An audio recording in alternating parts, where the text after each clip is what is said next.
Bonjour à toutes et tous et bienvenue sur le stand de la région ici à la Foire de Marseille. Je suis Enzo Barthélémy, étudiant aux ateliers de l'image et du son. Et je suis aujourd'hui accompagné de Régis Dubois. Bonjour Régis. Bonjour.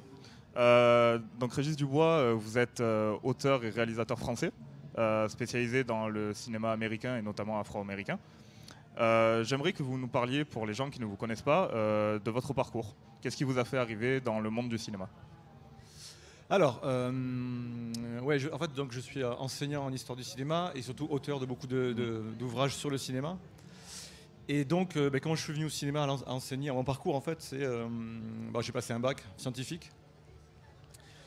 Et je sentais bien que c'était pas ce que je voulais faire. Et donc, je suis parti en cinéma à Aix-en-Provence, à l'université.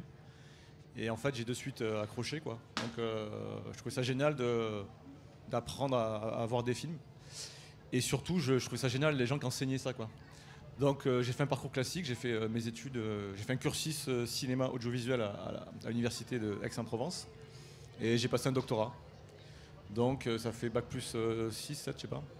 Donc j'ai fait une thèse sur le cinéma afro-américain. Et de là, j'en ai fait un ouvrage. Et ensuite, j'ai continué à écrire.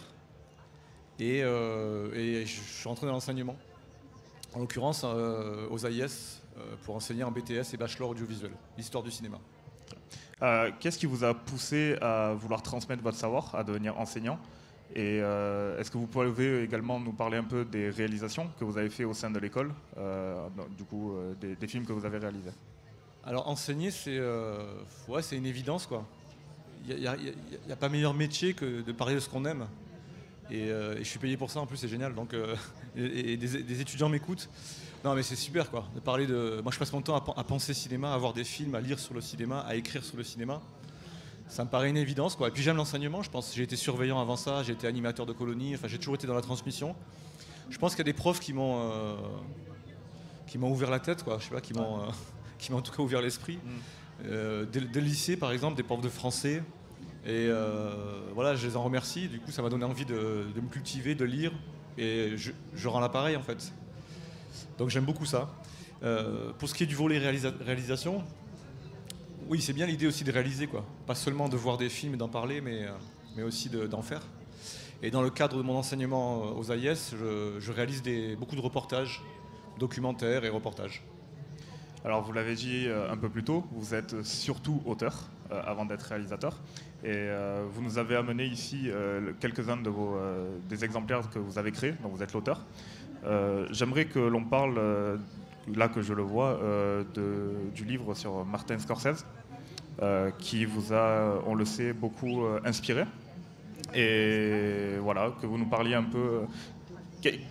comment vous l'avez découvert et qu'est-ce qui vous a inspiré ? Alors Martin Scorsese, je le montre, petite promotion, voilà. Il vient de sortir il y a quelques mois. Donc c'est la première biographie en français sur ce grand cinéaste. Non, moi Scorsese, ça a toujours été un choc, quoi, une révélation. En fait, ma cinéphilie, elle vient de la télévision, de Canal+. Quand j'étais ado, on s'est abonné à Canal+. Et j'ai découvert Les Affranchis, après j'ai découvert Mean Street, des films de Scorsese entre autres, mais aussi de Spike Lee, d'Oliver Stone. Là, je parle de la fin des années 80, début 90. Donc Les Affranchis, c'est 90, je vois ce film, c'est un choc, quoi. Ça reste encore aujourd'hui mon meilleur film. Et je me sens très proche de ce réalisateur par son histoire, par ses goûts. C'est un grand fan de rock, par exemple. Et c'était une évidence, quoi. C'est un bouquin que je portais en moi depuis, 20 ans, 25 ans. Et là, j'ai eu envie de le faire, quoi, tout simplement. Et donc voilà, c'est la première biographie en français. Il y a beaucoup de livres sur Scorsese, mais pas de biographie qui raconte vraiment son parcours depuis son enfance jusqu'à aujourd'hui. Et donc c'était une évidence pour vous. C'est vraiment, à partir du moment où vous l'avez découvert, vous vous êtes dit, il faut que je parle de ce monsieur et il faut que je... C'est vraiment un gros kiff d'écrire un bouquin parce que pendant un an, vous vous mettez dans un univers, en fait. En l'occurrence, vous revoyez tous les films de Scorsese, il en a fait beaucoup, plus d'une trentaine. Vous lisez tout ce qu'il y a sur lui, vous faites des recherches d'interviews, donc vous vivez un an quasiment avec un gars que vous aimez, quoi, et avec ses films, donc c'est vraiment, vraiment super, quoi. Et oui, c'était une évidence parce que il y a encore plein de livres à écrire, en fait, sur le cinéma et sur le cinéma que j'aime. Par exemple, Spike Lee, là je vais du coup passer à un autre livre. Allez-y, c'était la question d'après. Spike Lee, c'est quand même incroyable, il n'y avait pas de livre français sur Spike Lee, alors que c'est un cinéaste, pareil, incroyable, qui explose en 86 89 plutôt avec Do the Right Thing. Voilà, tout le monde sait que c'est un grand cinéaste. En France, il n'y a pas de livre sur lui. Donc en fait, je pense que j'aime des cinéastes, en tout cas. Bon, Scorsese, tout le monde l'aime, mais que ce soit Spike Lee ou un autre livre tout récent aussi, le cinéma Greenhouse, Drive-In et Greenhouse Cinéma. C'est une filmographie un peu parallèle et qui n'est pas spécialement célébrée ni dans l'université française, ni dans la presse française. Et donc voilà, moi j'aime ce cinéma et il y a un boulevard pour écrire des livres sur ces cinéastes, enfin, en tout cas sur ces thèmes-là. Et donc oui, c'est vraiment un gros plaisir. Et enfin, dernière question, qu'est-ce que vous avez prévu pour la suite? Qu'est-ce qui est à venir, que ce soit dans les mois à venir ou peut-être dans les années, si vous avez de grands projets? Après, je suis un vrai boulimique d'écriture et de travail, donc il y a déjà un livre qui est en cours là. Mais bon, j'en parle pas pour l'instant, c'est un peu peut-être superstitieux, je sais pas. Mais je vais continuer sur la même veine, et le cinéma américain. Et tout ce cinéma qu'on connaît assez peu, en fait, le cinéma de la marge, le cinéma Greenhouse, les films de série B, les films afro-américains, etc.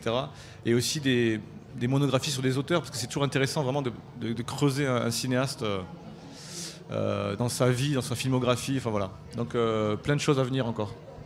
Très bien. Eh bien, je vous remercie de vous être déplacé, de vous être libéré pour nous. C'était donc les AIS sur le stand de la région. Merci.